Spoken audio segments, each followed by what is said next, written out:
There's a threshold in nuclear physics beyond which the calculus of military force changes permanently. It is not the moment a weapon is detonated. It is not the moment a warhead is mounted on a missile. It is far earlier than that. It is the moment a state possesses enough fissile material distributed across enough hardened underground locations that no conventional military operation can credibly guarantee its elimination. That threshold has a name in arms control literature. It is called existential nuclear hedge. And as of early 2026, the intelligence assessments coming out of Vienna, Washington, and Tel Aviv were converging on a single, deeply uncomfortable conclusion. Iran had crossed it. Not because the strikes of June 2025 failed. They succeeded, technically, tactically, and in terms of the immediate damage they caused. But success in destroying a facility is not the same as success in eliminating a program. And the distinction between those two outcomes is where the helplessness begins. Operation Midnight Hammer, launched on June 22, 2025, was the most technically ambitious conventional strike against a nuclear program in the history of warfare. 7 B-2 Spirit stealth bombers, the entire operationally ready portion of America's fleet of 19, flew from Whitehall Air Force Base in Missouri. They dropped 14 GBU-57A-B massive ordnance penetrator bombs, 12 on the Fordow uranium enrichment plant and 2 on the Natanz nuclear facility. A submarine simultaneously fired 30 Tomahawk cruise missiles at Natanz and Isfahan. The GBU-57 is a 30,000-pound weapon, 20 feet long, developed specifically for deeply buried targets. According to Joint Chiefs Chairman General Dan Kane, the first bomb removed a concrete cap from each ventilation shaft. The subsequent bombs traveled down the shaft at over 1,000 feet per second before detonating inside the mountain. Satellite imagery showed 6 large craters at Fordow. Tunnel entrances appeared blocked with debris. Trump declared the facilities completely and totally obliterated. The IAEA called the damage significant. And then the questions began. Fordow is built between 80 and 90 meters underground inside a mountain of limestone, a geological formation whose compressive strength can approach 25,000 pounds per square inch at depth, far exceeding the specification range the GBU-57 was originally designed against. The IAEA Director General Rafael Grossi told the Financial Times before the strikes that the facility reached 800 meters underground in certain sections, a depth no conventional weapon in any arsenal can approach. The chairman of the Joint Chiefs acknowledged in a classified briefing to Congress that the underground storage areas at Isfahan, where Iran held its stockpile of 60% enriched uranium, were too deeply buried, even for the massive ordnance penetrator. The United States did not attempt to destroy the storage areas. It targeted the tunnel entrances instead. Satellite imagery analyzed in February 2026 by the Institute for Science and International Security showed that Iran had responded by completely sealing 2 of the 3 tunnel entrances with massive earthworks, using trucks and bulldozers to pile material across the approaches, while the 3rd entrance was reinforced with walls specifically designed to defeat cruise missiles. The uranium stockpile was still inside. The IAEA could not verify whether it had been moved, and the most critical constraint had emerged. After expending 14 GBU-57 bombs, the United States had between 6 and 15 remaining. Replenishment deliveries were not expected until 2028. According to IAEA data reported in early 2026, Iran maintained a stockpile of 440.9 kilograms of uranium enriched to 60% purity, material that IAEA Director General Grossi described as capable of producing as many as 10 nuclear weapons, should Iran decide to weaponize its program. 60% enriched uranium is not weapons grade. Weapons grade requires 90%, but the technical distance between 60% and 90% is significantly shorter than the distance between natural uranium and 60%. The enrichment process is logarithmic in its difficulty. The early stages of concentration require the most energy and the most centrifuge time. By the time a stockpile reaches 60%, the additional technical effort to reach 90% is, in relative terms, modest. The Arms Control Association estimated that, as of late 2024, Iran could produce enough weapons-grade uranium for 5 to 6 bombs in less than 2 weeks, using centrifuges that were operating before the June strikes. After the strikes, that timeline extended. Natanz and Fordow were assessed to be inoperable, but the centrifuges were not all destroyed. Iran had been producing more centrifuges than it installed and was believed to be storing machines at hardened facilities across the country. The program did not require the damaged buildings. It required the knowledge, the stockpile, and the dispersed infrastructure, all of which survived. The strategic precedent that haunts every analysis of military strikes against nuclear programs is the Israeli attack on Iraq's Osirak reactor in June 1981. The strike was clean, precise, and tactically flawless. It destroyed the reactor before it became operational. And it did not stop Iraq's nuclear program. Within months of the strike, Saddam Hussein redirected the Iraqi nuclear effort away from the reactor model and toward an undeclared, dispersed, covert enrichment program based on electromagnetic isotope separation, a technology that the strike on Osirak had given no one reason to look for. By 1991, when coalition forces invaded Iraq, the Iraqi nuclear program was far more advanced than international inspectors had believed. The lesson of Osirak was precise. Military strikes against visible nuclear infrastructure do not eliminate nuclear ambition. They redirect it underground and deeper underground. Iran drew that lesson before any of its facilities were struck. Fordow was built inside a mountain, specifically because Iranian planners studied Osirak.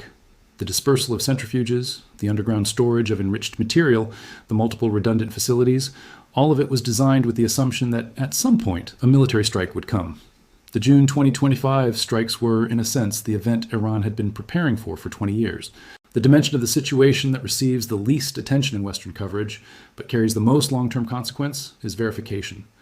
The IAEA's ability to monitor Iran's nuclear program depends on physical access to declared facilities, the presence of inspectors, the integrity of monitoring equipment, and Iran's cooperation under its Comprehensive Safeguards Agreement with the Non-Proliferation Treaty. All of that ended in June 2025.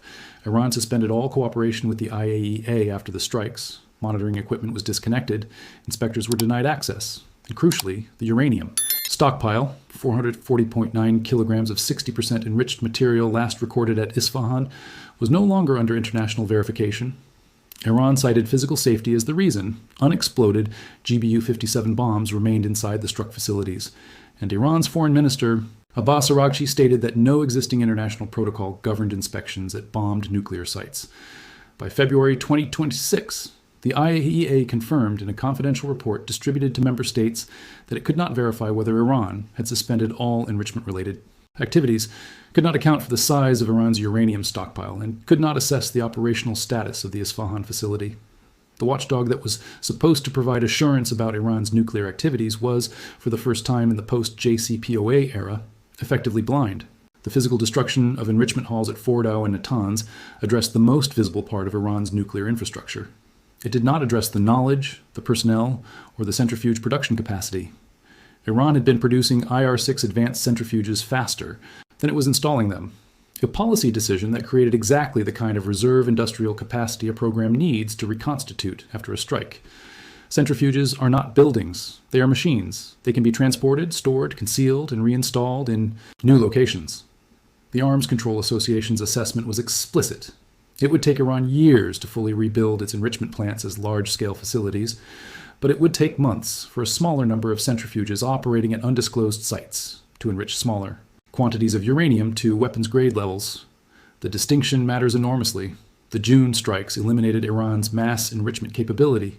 They did not eliminate Iran's ability to produce small quantities of weapons-grade material, covertly, at timelines that might not be detectable until a weapon was nearly complete. And the scientists who operated the program, the human infrastructure of nuclear knowledge, were not targeted in the strikes and remained inside Iran. When the Geneva negotiations broke down on February 26, 2026, the third round of talks to end without agreement, the practical limits of U.S. and Israeli options became visible in precise operational terms. The United States had expended 14 of its approximately 20 GBU-57 bombs in the June 2025 strikes.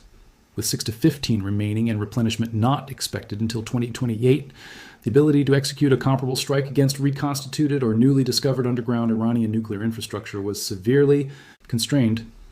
The B-2 fleet of 19 aircraft, the only delivery system capable of carrying the GBU-57, was already operating at unusually high readiness levels. A contract worth over $100 million had been awarded to Boeing in early 2026 for new tail, kits, and components, but the physical bombs would not arrive for 2 years. Israel possessed 2,000 and 5,000-pound bunker busters, but had no aircraft capable of carrying the 30,000-pound massive ordnance penetrator. The military option that had been held in reserve for decades as a backstop against Iranian nuclear progress had been used, and had produced uncertain results against a program that was already dispersed, already hardened, and already holding a stockpile that no one could fully account for. The concept of a nuclear threshold state describes a country that has developed the complete technical foundation for nuclear weapons: the enrichment capability, the stockpile of fissile material, the weapons design knowledge, the delivery systems, but has not yet assembled a weapon. The political value of the threshold state position is deliberately ambiguous. It provides deterrence without the international consequences of actual weapons possession, and it preserves the option to cross the final threshold at a time of the state's choosing. Pakistan was a threshold state through most of the 1980s. Israel has maintained threshold ambiguity as a permanent strategic posture. North Korea crossed the threshold in 2006 and has never returned. The question that the June 2025 strikes were designed to answer definitively, whether Iran could be prevented from reaching threshold status, had, by early 2026, received a deeply equivocal answer. The strikes damaged the facilities. They did not destroy the stockpile. They did not eliminate the centrifuge production base. They did not remove the knowledge. And they ended international verification.